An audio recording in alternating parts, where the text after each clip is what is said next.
आईने हिंदी के एक नए एपिसोड में आपका स्वागत है, जहां आपके लिए लेकर के आते हैं इंडियन डिफेंस की प्रमुख अपडेट्स को। और इस समय कंस्ट्रक्शन का थोड़ा काम चल रहा है, इसलिए थोड़ी आपको नॉइस शायद देखने को मिल जाए, तो उसके लिए हम क्षमा प्रार्थी हैं। आज के इस वीडियो में हम बात करेंगे जेफ-17 thunder versus light combat aircraft Tejas के बारे में। दोस्तों, हम सब जानते हैं कि ये दोनों एयरक्राफ्ट एक दूसरे के काफ़ी तगड़े कॉम्पिटिटर हैं और कई बार अलग अलग कॉम्पिटिशन्स में ये एयरक्राफ्ट आमने सामने आ चुके हैं, जिसमें दुर्भाग्यवश ना तो लाइट कॉम्बैट एयरक्राफ्ट तेजस जीता और ना ही जेफ-17 थंडर जीता। फिर चाहे वो मलेशिया की बात हो, अर्जेंटीना की बात हो, या फिर अगर हम रिसेंटली नाइजीरिया के केस में बात करें, तो यहाँ पे भी कुछ ऐसा होता नजर आ रहा है। दरअसल अगर हम नाइजीरिया की बात करें, तो नाइजीरिया को लेकर के हाल ही में एक रिपोर्ट सामने आई थी, जहां पर कहा गया था कि नाइजीरिया भारत के लाइट कॉम्बैट एयरक्राफ्ट तेजस और एससीएस प्रचंड को लेकर के इंटरेस्टेड है और जो डील है ये साइन करी जा सकती है। लेकिन क्या ये बात सच थी? क्या तेजस का रास्ता इतना आसान है? आइए इस मामले को समझने की कोशिश करते हैं। दोस्तों, नाइजीरिया एक ऐसा देश है जिसको इस समय ऐसे फाइटर एयरक्राफ्ट की जरूरत है जो कि लाइट वेट हो और सभी प्रकार के वेपन सिस्टम को कैरी करने में सक्षम हो, ताकि हर प्रकार के जो मिशन हैं इनको एग्जीक्यूट किया जा सके। अब अगर हम तेजस मार्क 1A की बात करें और जेफ-17 थंडर की बात करें, तो इन दोनों को एक दूसरे का तगड़ा कॉम्पिटिटर माना जाता है और जो कॉन्टेस्ट है अब ये ज़्यादा गहराता जा रहा है, क्योंकि नाइजीरिया को इस समय तत्काल तौर पर ऐसे एयरक्राफ्ट की सेल चाहिए जो कि एयर टू ग्राउंड स्ट्राइक करने में सक्षम हो और खासकर इस विशेष प्रकार के ऐसे वेपन्स को कैरी करने में सक्षम हो जिससे कि टेररिस्ट हाइड आउट्स हैं इनको ध्वस्त किया जा सके।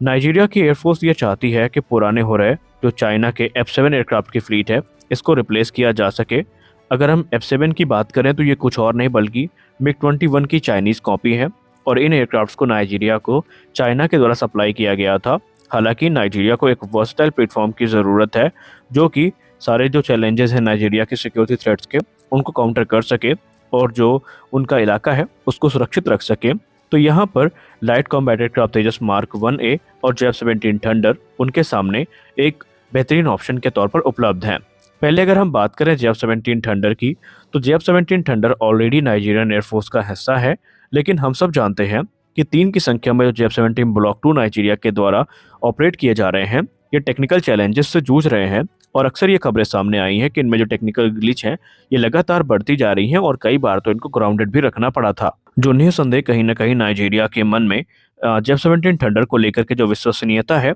उस पर प्रश्न उठाते हैं। लेकिन इस बार चाइना अपने जेफ-17 थंडर ब्लॉक 3 को ऑफर कर रहा है जो कि मेजर अपग्रेड के साथ होगा, जहां पर चीन नाइजीरिया के सामने ये ऑफर रख रहा है कि अगर नाइजीरिया ने जेफ-17 थंडर ब्लॉक 3 को सेलेक्ट किया तो ये जो एयरक्राफ्ट है इन्हें चाइनीज WS-13 इंजन के साथ देखने को मिलेंगे और इसमें किसी रशियन इंजन का इस्तेमाल नहीं किया जाएगा। यानी आने वाले भविष्य में सैंक्शन से ये इंजन किसी प्रकार से प्रभावित नहीं होगा, क्योंकि हम सब जानते हैं रशिया यूक्रेन युद्ध में यूक्रेन और रशिया दोनों की जो डिफेंस इंडस्ट्रीज हैं ये बुरी तरीके से प्रभावित हुई हैं और इससे जो रशियन एयरक्राफ्ट को ऑपरेट करने वाले देश हैं या जो उनको खरीदने के लिए इच्छुक हैं उनके मन में एक संशय का भाव उत्पन्न हुआ है। तो इसी को काउंटर करने के लिए चीन जो है ब्लॉक 3 जो है या ब्लॉक 3 जो जेफ-17 थंडर है इनमें इंडिजिनस इंजन ऑफर कर रहा है। इसके अलावा चीन का ये भी कहना है कि ये एयरक्राफ्ट उन्हें एडवांस एवियोनिक्स के साथ देखने को मिलेगा, जहां पर चीन के द्वारा बनाई गई जितनी एडवांस एयर टू एयर और एयर टू ग्राउंड मिसाइल्स हैं ये नाइजीरिया को ऑफर करी जाएंगी। हालांकि चीन का इन्फ्लुएंस नाइजीरिया में थोड़ा ज़्यादा था, क्योंकि पहले ही चीन काफ़ी हैवी इन्वेस्टमेंट जो है नाइजीरिया में वो करने का प्लान कर रहा है या कर रहा है। और खासकर अगर हम चाइना की बात करें तो चाइना का जो बेल्ट एंड रोड इनिशिएटिव है ये नाइजीरिया में एक काफ़ी बड़ा इन्फ्लुएंस क्रिएट करता दिख रहा है। लेकिन क्या इसका मतलब ये है कि नाइजीरिया इसी के दम पर चीन के जेफ-17 थंडर को सिलेक्ट कर सकता है? आइए पूरे मामले की जांच पड़ताल करते हैं। अगर हम तेजस मार्क 1A की बात करें तो निसंदेह मार्क 1A मार्क 1 की तुलना में काफ़ी ज़्यादा पावरफुल होगा, क्योंकि इसमें ऑफिशियली तकरीबन 43 से ज़्यादा जो मेजर इंप्रूवमेंट्स है वो करी गई हैं और मार्क 1 की तुलना में ये ज़्यादा घातक बन चुका है और ये नाइजीरिया को जो कैपेबिलिटी ऑफर करेगा ये जेफ-17 थंडर के बस की बाहर की बात है, क्योंकि तेजस मार्क 1A का इस्तेमाल नाइजीरिया पेट्रोल मिशन में भी कर सकता है, काउंटर इंसर्जेंसी मिशन में भी कर सकता है, एयर टू एयर स्ट्राइक और एयर टू ग्राउंड स्ट्राइक में भी ये उतने ही ज़्यादा इफेक्टिव हैं और नाइजीरिया खुद इनकी जो ऑपरेशनल फ्लेक्सिबिलिटी है उससे पूरी तरीके से परिचित है। आपको बता दें कि नाइजीरिया के ऑफिशियल्स ने खुद लाइट कॉम्बैट एयरक्राफ्ट तेजस को लेकर के ये कहा है कि वो तेजस की कैपेबिलिटीज से बहुत ज़्यादा इम्प्रेस्ड हैं और उनका ये कहना है कि नाइजीरिया काफ़ी ज़्यादा इच्छुक भी है इन एयरक्राफ्ट को खरीदने के लिए और इसके लिए जो बातचीत है ये चल रही है। और इस डील को और ज़्यादा आसान बनाने के लिए भारत के द्वारा भी कुछ बड़े कदम उठाए गए हैं, जहां पर भारत ने जो लाइन ऑफ क्रेडिट है ये नाइजीरिया को ऑफर करी है और काफ़ी लो इंटरेस्ट रेट में जो फाइनेंशियल सपोर्ट है ये नाइजीरिया को दिया जाएगा। अगर हम तेजस की कैपेबिलिटी की बात करें तो भारत ने नाइजीरिया को ये कहा है कि नाइजीरिया तेजस को सेलेक्ट करने के बाद इस चीज़ से निश्चिंत हो जाए कि उसमें क्या क्या परिवर्तन किए जाने हैं, क्योंकि भारत का कहना है कि नाइजीरिया की ज़रूरत के हिसाब से लाइट कॉम्बैट एयरक्राफ्ट तेजस को मॉडिफाई किया जाएगा और जैसी स्पेसिफिकेशंस वो चाहते हैं उनको यहाँ पर ऑफर की जाएगी। अगर हम तेजस के स्ट्राइक पैकेज पर नज़र डालें तो तेजस एक वर्सटाइल प्लेटफॉर्म है जो कि बड़ी संख्या में एयर टू एयर और एयर टू ग्राउंड मिसाइल्स को कैरी करने में सक्षम है, जिसका इस्तेमाल जो एनिमी स्ट्राइक्स हैं उनमें किया जा सकता है। अगर हम बात करें तेजस के एयर टू एयर वेपन की तो नाइजीरिया को सबसे बड़ा एडवांटेज ये होगा कि तेजस को खरीदने के बाद नाइजीरिया के पास डर्बी ER, अस्त्र मार्क 1 जैसी जो मिसाइल है, इसके अलावा जो एशरैम है जो कि क्लोज कॉम्बैट मिसाइल है, इसका एक्सेस होगा। और ये जो तीनों मिसाइल्स हैं, चारों मिसाइल्स हैं, ये भविष्य की जो सबसे घातक मिसाइल हैं उनमें गिनी जाएंगी। इसके अलावा जो अस्त्र मार्क 2 का एक्सेस है यह भी नाइजीरिया तक पहुंच सकता है।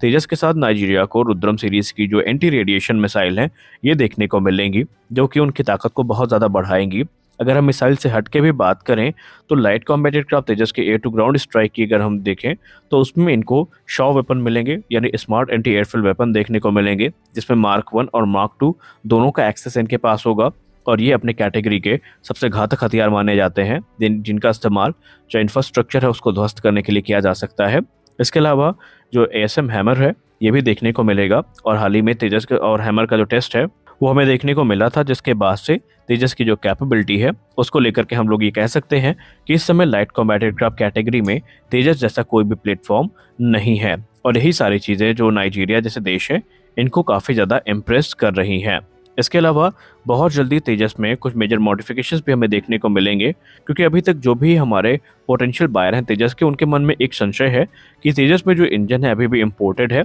क्या इसका कोई अल्टरनेटिव भारत के पास है। तो इस समय